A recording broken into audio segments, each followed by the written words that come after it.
हर number के साथ associated elements भी होते हैं? क्या एलिमेंट्स के थ्रू भी रेमेडीज की जा सकती हैं?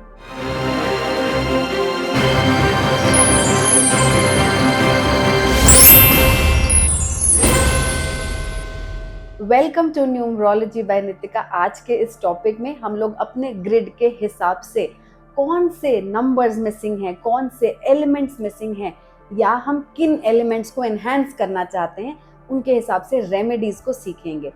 तो जैसे कि मैंने आपको बताया कि हर प्लैनेट के साथ यानी कि हर नंबर के साथ एक एलिमेंट एसोसिएटेड होता है।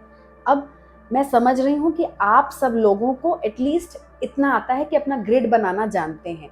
तो सबसे पहले आप अपनी अपनी डेट ऑफ बर्थ के हिसाब से अपने ग्रिड को बना लें। एंड अपने ग्रिड में नंबर्स को अगर आप प्लेस किया हुआ देखेंगे तो आपने देखा होगा कॉर्नर के जो 2 डिजिट्स हैं वो 4 और 3 है। अगर किसी के भी चार्ट में 4 या 3 मिसिंग है या फिर दोनों मिसिंग हैं, अगर इनमें से किसी एक को भी आप मिसिंग देखेंगे तो एक रेमेडी जो आपको करनी है वो ये कि आपको कोई ना कोई वुड का एलिमेंट धारण कर लेना है, क्योंकि 4 और 3 आप देखेंगे वुड एलिमेंट से एसोसिएटेड हैं।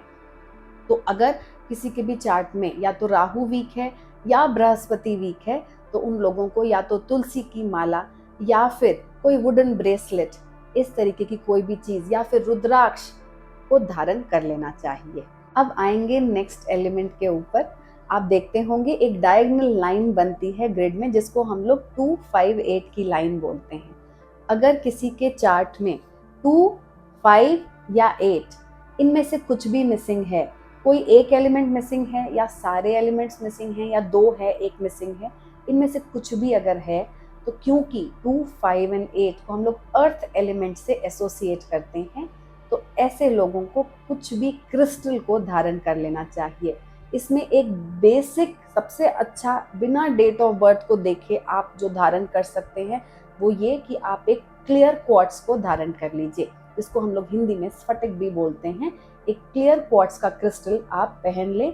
अगर आपके चार्ट में 2, 5 एंड 8 मिसिंग है या फिर इनमें से कोई 2 या कोई एक प्लैनेट भी वीक बैठा है या मिसिंग बैठा हुआ है। अब आएंगे नेक्स्ट प्लैनेट पे, नेक्स्ट नंबर पे, जो कि है नंबर 6 और 7, जो कि आप देखेंगे कि लास्ट की जो लाइन है उसके नीचे के 2 नंबर्स हैं 6 और 7। ये दोनों प्लैनेट्स मेटल एलिमेंट को डिनोट करते हैं।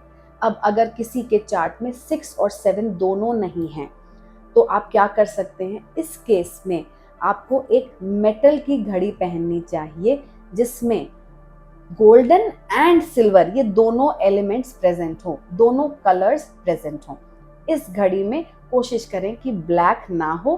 6 और 7 अगर किसी के भी चार्ट में नहीं है तो उन्हें आंख बंद करके एक मेटल की घड़ी पहन लेनी चाहिए। अब अगर किसी के चार्ट में 6 प्रेजेंट है लेकिन 7 प्रेजेंट नहीं है, इस केस में क्योंकि 7 को सिल्वर मेटल के साथ एसोसिएट किया जाता है, आई ऑलवेज एडवाइज आप सिल्वर घड़ी पहन लें, मतलब ऐसी जो स्टेनलेस स्टील या सिल्वर मेटालिक कलर की घड़ी हो। एंड अगर किसी के चार्ट में 6 मिसिंग है लेकिन 7 है, उस केस में इट इज रेकमेंडेड कि हम एक गोल्डन कलर की घड़ी को पहन लें। अगर किसी के चार्ट में दोनों नहीं है तो 6 और 7 नहीं होने की वजह से आप गोल्डन और सिल्वर के मिक्स की घड़ी पहनेंगे तो बेटर रहेगा। अब आएंगे लास्ट नंबर 1 के ऊपर और नंबर 9 के ऊपर। अगर आप 1 को देखेंगे, ये सूर्य है, इसमें सबसे अच्छी रेमेडी होती है कि आप सूर्य को जल चढ़ाएं एंड ऑफर करना चाहिए सूर्य को water. Now coming to the last element and the last number, जो कि नंबर 9 है। 9 को हम लोग मंगल कहते हैं। ये एक फायर एलिमेंट है, मतलब इसमें आग के जैसा गोला है। अगर आप मंगल को देखेंगे ये एक फायर बॉल के जैसा है। इस केस में अगर हम चाहते हैं कि ये प्लैनेट हमारे चार्ट में अगर मिसिंग है या फिर हम चाहते हैं प्लैनेट को एनहांस करने का, तो रेमेडी के तौर पे आपको अपने हाथ में एक रेड कलर का मूली या फिर कलावा जिसको हम लोग बोलते हैं उसको बांध लेना चाहिए। एंड ये बहुत हद तक मंगल की एक बहुत ही अच्छी रेमेडी है। तो दोस्तों आपने देखा सारे प्लैनेट्स किसी ना किसी एलिमेंट के साथ एसोसिएटेड हैं।